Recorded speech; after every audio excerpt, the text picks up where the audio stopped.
Hello everyone, welcome to my class smart education hub. ये जो question paper है ये है यूटेट 2019 का सॉल्व पेपर है ये। और यहाँ पर हम चाइल्ड डेवलपमेंट एंड पेडागोजी के बारे में जो क्वेश्चंस आते हैं उन्हें सॉल्व करेंगे। पहला है, जब परीक्षाएं समीप हों तो शिक्षक को क्या करना चाहिए। कोर्स पूरा करने के लिए विद्यार्थियों को घर बुलाना चाहिए, विद्यार्थियों को स्वयं कोर्स पूरा करने के लिए कहना चाहिए, विद्यालय में कोर्स पूरा करने के लिए अतिरिक्त समय देना चाहिए, या फिर कुछ चयनित प्रश्नों को हल करना चाहिए। तो ऑप्शन सी यहाँ पर करेक्ट आंसर है। सेकंड है, विद्यार्थियों में सहयोग की भावना विकसित की जा सकती है, कैसे। ए है सहयोग पर व्याख्यान द्वारा, बी समूह के कार्य द्वारा, सी सहयोग पर चित्र दिखाकर, डी वैयक्तिक सृजनात्मक कार्य के द्वारा। तो ऑप्शन बी यहाँ पर करेक्ट आंसर है, समूह कार्य द्वारा।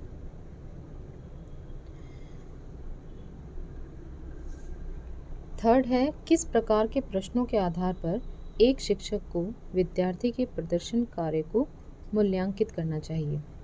तो इसका ऑप्शन ए है वस्तुनिष्ठ, बी निबंध, सी लघु उत्तरीय, या डी उपरोक्त सभी। तो यहाँ पर जो करेक्ट आंसर है वो डी ऑप्शन है, यानी ये तीनों ही चीज़ें इसमें आ जाएंगी, उपरोक्त सभी इसका आंसर होगा।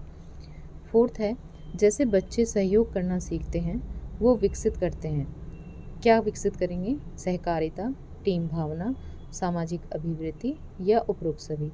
तो यहाँ पर भी आंसर डी ही करेक्ट आंसर है, उपरोक्त सभी।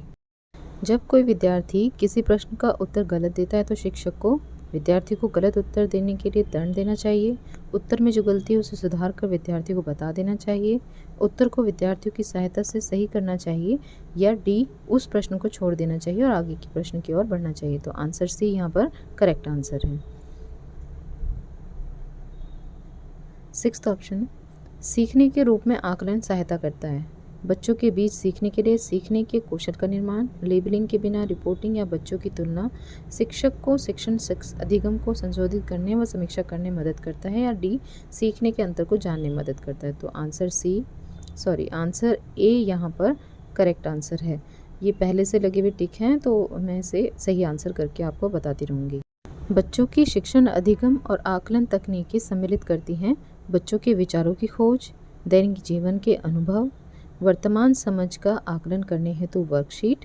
अब इसमें भी ऑप्शन दिए हैं कि ए ऑप्शन में फर्स्ट सेकंड थर्ड तीनों हैं, और सेकंड वाले में जो बी ऑप्शन है उसमें सेकंड और थर्ड ऑप्शन आते हैं, सी वाले में फर्स्ट और थर्ड। तो इसमें जो करेक्ट आंसर होगा, या डी ऑप्शन भी है जिसमें सिर्फ फर्स्ट वाला है, तो हमें चेक करना है कि कौन सा आएगा। तो आंसर ए ही करेक्ट है, ये तीनों ही चीज़ें इसमें आ जाएंगी। 8, पूर्ण रूप से नेत्रहीन बच्चे को ज्यामितीय विचारों की व्याख्या की जा सकती है, कैसे। मौखिक विवरण और मूर्त अनुभव द्वारा, अमौखिक विवरण और मूर्त अनुभव द्वारा, मौखिक विवरण अमूर्त अनुभव द्वारा, या केवल मौखिक विवरण द्वारा। तो जो यहाँ पे करेक्ट आंसर है वो हमारा आंसर ए है, मौखिक विवरण और मूर्त अनुभव के द्वारा।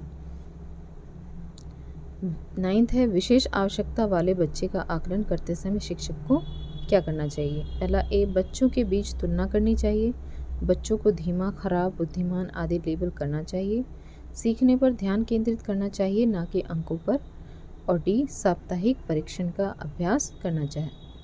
तो क्या करना चाहिए, सी ऑप्शन यहाँ पर करेक्ट है, सीखने पर ध्यान केंद्रित करना चाहिए ना कि।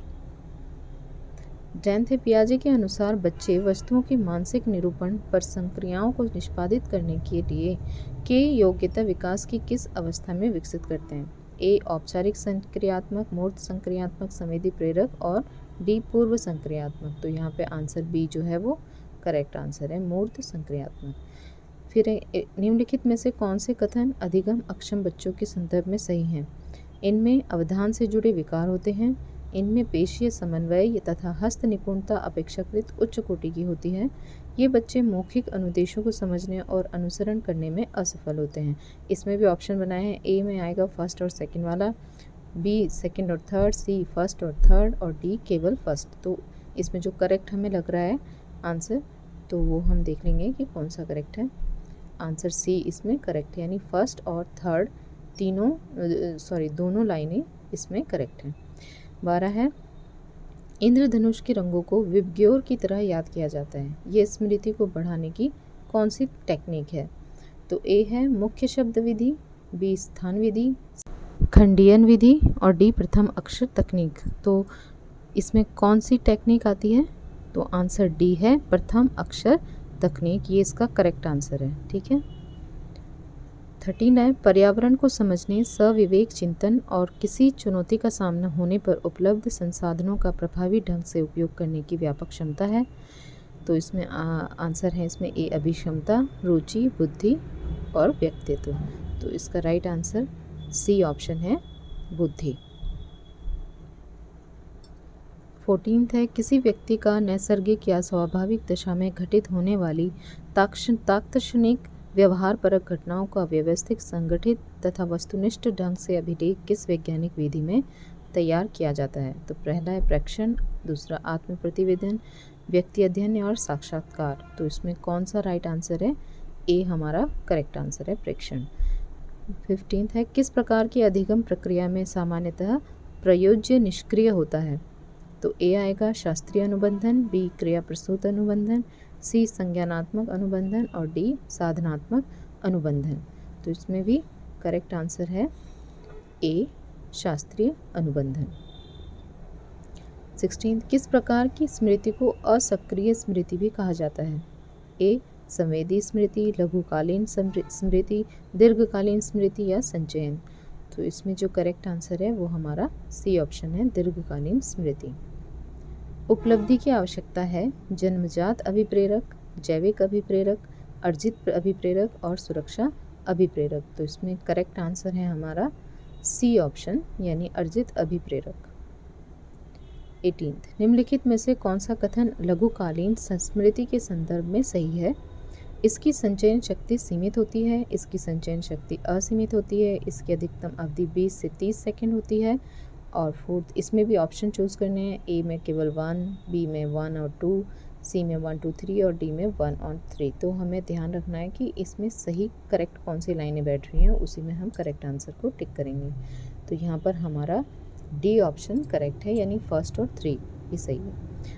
19 यदि कोई विद्यार्थी पढ़ना भी नहीं चाहता हो, साथ ही साथ परीक्षा में असफल भी नहीं होना चाहता है, तो ऐसी स्थिति में वह किस संघर्ष का सामना कर रहा है? उपागम, उपागम संघर्ष, परिहार, परिहार संघर्ष, उपागम परिहार संघर्ष या बहु उपागम परिहार संघर्ष। तो यहाँ पर ऑप्शन बी करेक्ट है, परिहार परिहार संघर्ष कर रहा है वो। 20 है सृजनात्मक चिंतन की दी गई 4 अवस्थाओं का सही क्रम क्या है? ए आयोजन, प्रमाणीकरण, प्रबोधन, उद्भवन, उद्भवन, प्रबोधन, प्रमाणीकरण, आयोजन, आयोजन, उद्भवन, प्रमाणीकरण, प्रबोधन या फिर डी आयोजन, उद्भवन, प्रबोधन, प्रमाणीकरण। तो इसमें जो करेक्ट आंसर है वो हमारा डी ऑप्शन वाला सही है। 21 है इस प्रकार की तर्कणा में व्यक्ति पहले से ज्ञात नियमों एवं तथ्यों के आधार पर एक निश्चित निष्कर्ष तक पहुंचने की कोशिश करता है। क्या कहलाएगा? आगमनात्मक, निगमनात्मक, आलोचनात्मक या सादृश्यवाची। तो इसमें जो करेक्ट आंसर है वो हमारा बी वाला ऑप्शन करेक्ट है, निगमनात्मक। तर्कणा के महत्वपूर्ण सोपानों का क्रम है समस्या की पहचान, अनुमान के अनुसार प्रयोग करना, आंकड़ों का संग्रहण, अनुमान पर पहुंचना या निर्णय लेना। तो इसमें ऑप्शन ए में first, second, third, fourth, fifth सभी आए हैं। इसी तरह से बाकी सब में अलग अलग ऑप्शन लिखे हैं, तो हमें अच्छे से देख लेना है कि कौन सी करेक्ट बैठेगी, कौन सा पहले आएगा कौन सा। तो यहाँ पर जो करेक्ट आंसर है हमारा वो है ऑप्शन बी हमारा करेक्ट है, यानी फर्स्ट पहले आएगा, थर्ड सेकंड नंबर पे आएगा, फोर्थ थर्ड नंबर पे आएगा, सेकंड फोर्थ नंबर पे और फिफ्थ लास्ट में आएगा। तो हमारा करेक्ट आंसर बी ऑप्शन है। शाब्दिक कौशल सामान्यतः अर्जित किए जाते हैं कैसे? याद करके, दोहराकर, पुनः याद करके, वस्तुओं को पहचान कर। यहाँ पर भी हमें चूज़ करना है कि फर्स्ट और सेकंड सही हैं, फर्स्ट सेकंड थर्ड फोर्थ सही हैं। तो हमें अच्छे से देखना है और चेक करके फिर देखना है कौन सा सही आंसर है। तो हमारा यहाँ पे सही आंसर बी ऑप्शन है, यानी फर्स्ट, सेकंड, थर्ड और फोर्थ चारों ही आएंगे। 24 लड़कियां मध्य बाल्यावस्था में अधिक महत्व देती हैं डैश और पारिवारिक संबंधों को, वहीं लड़के ज़्यादा महत्व देते हैं सामाजिक डैश को। तो करेक्ट आंसर को चूज़ करना है, पहले वाले में क्या आएगा और सेकंड वाले में क्या आएगा। पहले में है पारस्परिक प्रतिष्ठा, दूसरे में पारस्परिक भाषा, भाषा कौशल, कौशल भाषा। तो यहाँ पे करेक्ट है कि लड़कियाँ जो है अधिक महत्व देती हैं पारस्परिक और पारिवारिक संबंधों को, और वहीं लड़के ज़्यादा महत्व देते हैं सामाजिक प्रतिष्ठा को। तो यहाँ पे ए हमारा करेक्ट ऑप्शन है।